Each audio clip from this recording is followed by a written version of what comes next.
সেবার আমি চিঠি পেলাম তাইওয়ান থেকে। তাইওয়ান একটা অদ্ভুত দেশ, সেই দেশটা সম্পর্কে আমরা এখানে বিশেষ কিছু জানি না। সেখানে হচ্ছে এশিয়ান পোয়েটস মিট, সেটার জন্য একটা আমন্ত্রণ পেলাম। তা আমার খুব উত্তেজনা, তো সবকিছু ঠিকঠাক হলো। প্লেন ধরলাম, প্রথমে প্লেন ধরে চলে যেতে হলো প্রথমে এখান থেকে, কলকাতা থেকে হংকং, হংকং থেকে তাইপেই। তাইপেই হচ্ছে তাইওয়ানের রাজধানী। এখন তাইওয়ানের খুব নাম, এখন এখান থেকে কলকাতা থেকে অনেক বিশেষ করে সায়েন্স টেকনোলজির অনেক ছেলেমেয়ে তাইওয়ানে পিএইচডি করতে যায়, পড়াশোনা করে, চাকরি বাকরি করে এখন অনেক। আর ওটা একেবারে আমেরিকার একটা ঘাঁটি, লম্বা লম্বা সব টাওয়ার, মানে 100 তলা 80 তলা 90 তলা সব বাড়ি, একটা ঝকঝকে শহর হচ্ছে তাইওয়ান। শহর মানে হচ্ছে তাইপেই, মানে রাজধানী, তাইওয়ানের রাজধানী। তো চীনের মধ্যে ছিল, চীন থেকে ওরা বিপ্লব করে চীন থেকে বেরিয়ে এসে আলাদা একটা রাষ্ট্রে পরিণত হয়। এইবার সেখানে কবিতা পড়ার জন্য ডাক পেয়েছি। তো আমি যখন পৌঁছই তখন একেবারে মধ্যরাত,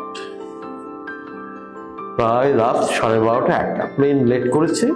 আমি যখন নামলাম তাইপেইতে, কিছুক্ষণের মধ্যে এয়ারপোর্ট একেবারে ফাঁকা হয়ে গেল, একটাও লোক নেই। এবং আমাকে নিতে আসার কথা চিঠিতে লিখেছিল।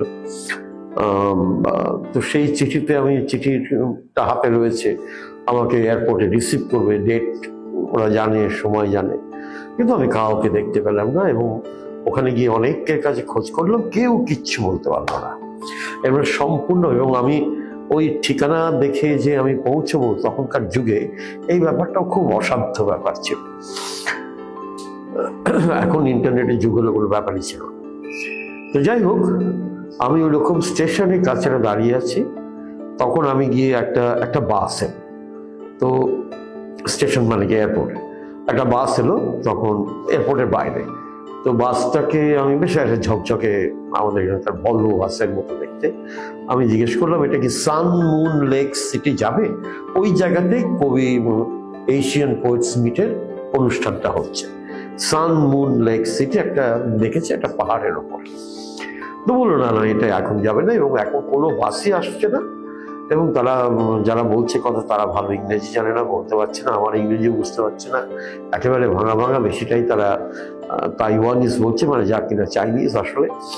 তাই এরকম অবস্থায় আমি খুব দিশেহারা হয়ে ওই রাত্রির 1টার সময় এয়ারপোর্টের বাইরে দাঁড়িয়ে আছি। হঠাৎ একটা ছোটখাটো একটা ছেলে, তাইওয়ানিজ একটা ছেলে এসে আমাকে তার ভাঙা ভাঙা ইংরেজিতে বললো, are you in trouble? I know, not much, but I feel that there is nobody to receive me. তখন আমাকে জানতে চাইলো যে কি হয়েছে। আমি বললাম, এই ব্যাপার দেখো, এই কাগজ, এই চিঠি, আমাকে ইনভাইট করেছে, আমি এখানে এসেছি, এখন আমি সান মুন লেক সিটিতে যাবো কি করে? ও তখন আমাকে ব্যাখ্যা করলো, সান মুন লেক সিটি যেতে পরের দিন সকালে যাওয়াটাই খুব স্বাভাবিক, এত রাত্রিরে এখন কেউ যেতে পারবে না। আমি বললাম, এটা খুব মুশকিলে পড়ে গেলাম আমি, তাহলে এখন কি করা যাবে? এইরকম যখন অবস্থা হলো, তখন ওরা যেটা করলো সেটাও খুব বেশ বিস্ময়কর। ওই ছেলেটি, সে আমাকে বললো, ইফ ইউ ডোন্ট মাইন্ড, তাহলে তুমি আমার সঙ্গে চলো। আমি বললাম, কোথায়? বললো, আমার বাড়িতে। আমি সম্পূর্ণ অজানা, মানে আমিও তার কাছে অচেনা, সে আমাকে নিয়ে যাচ্ছে একটা তার বাড়িতে। এবং আমি গেলাম তার বাড়িতে, তার আতিথেয়তায় মুগ্ধ হলাম। অত রাত্রে তার স্ত্রী উঠে এসে আমাকে সমস্ত খাবার দাবার করে রেডি করে আমাকে দিলেন, আমি খেলাম। এবং জায়গা বেশি নয়, প্রায় আমার এখনো মনে পড়ছে সেই বাড়িটাতে ঘরটা খুব বেশি ছিল না, কোনো রকম একটা ছোট ঘর, সেই ঘরটা আমার থাকার জায়গা হলো রাত্রির জন্য। পরের দিন সকালে উঠে ওইখানে আমাকে ওই ভদ্রলোক যিনি আমাকে রাত্রিরের আশ্রয় দিয়েছিলেন, তিনি পরের দিন সকালে উঠে আমাকে টিকিট কেটে বাসে তুলে বলে দিলেন বাসকে যে ইনি এইখানে যাবেন, এইখানে ওনাকে নামিয়ে দেবেন।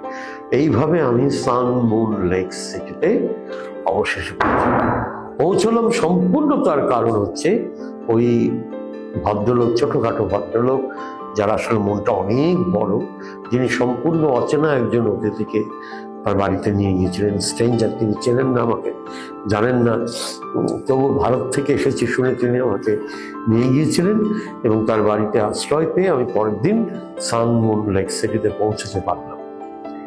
এবার যখন পৌঁছলাম তখন আমি আবিষ্কার করলাম যে আমি কোনোভাবে